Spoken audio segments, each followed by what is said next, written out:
So U+I, it's a business that focuses on regeneration. I like the biological definition of regeneration, which is about renewing organs. And if you think of the towns and cities of the UK as those organs that need repairing, that's what U+I means to me. Our job is to make perhaps sometimes overlooked and underestimated parts of London, Manchester and Dublin and bring them back to life. It's easy to do that sometimes in Zone 1 in Mayfair where it's all glitzy, but it's more of a challenge and more of a passion for us to try and do it in those places that may be a little bit harder. This business is driven by a purpose. When Richard and I were first talking about bringing Development Securities and Cathedral together, we were clear that it had to be something different. We spent a lot of time not talking about numbers, which is what most people do when you do mergers and acquisitions, but talking about what was the purpose of the business, what did we want to achieve, and it had to be more than just financial result. What got Richard and I out of bed every day and therefore would drive our team to get out of bed and deal with stuff that is challenging. And that was about this concept of delivering long-term value for all through regeneration. We create value through three main avenues. We deliver very large-scale projects, normally in partnership with the public sector.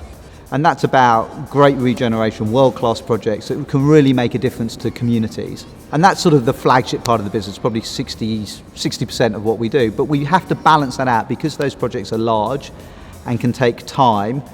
We need some consistency within what we do. So we balance that out with what we call shorter term trading opportunities. And then we have a third leg of our stool, which is about having an investment portfolio, which provides some income to balance out the risk that we take elsewhere, but also has to contribute to the overall consistency of return to the business.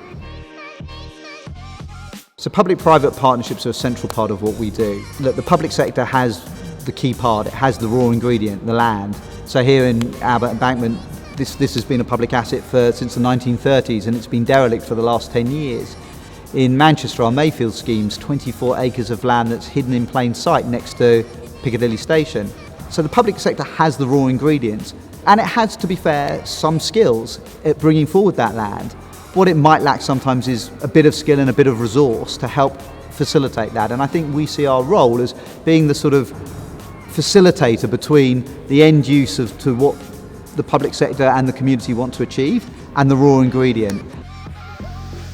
To be honest, I think we work better in partnership. Everybody works better in partnership, and increasingly that partnership's got to be between the public sector, the private sector and the community. And again, we see our role as being central in that process to bring capital, end users and land into great mixed-use communities that benefit the wider population.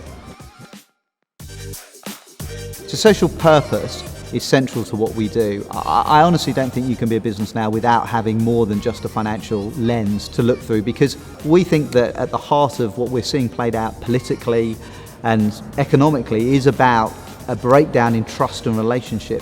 It can't just be for our shareholders, it can't just be for the communities that we operate in, it can't just be for the public sector. It has to be a solution that suits all of those parties. The challenge and the opportunity and the excitement is trying to fit yourself in and provide the solution for all of those parties, to be the facilitator, to be trusted and respected by all of those user groups, to deliver truly great and world-class projects. So I just can't see a business model that doesn't have that going forward.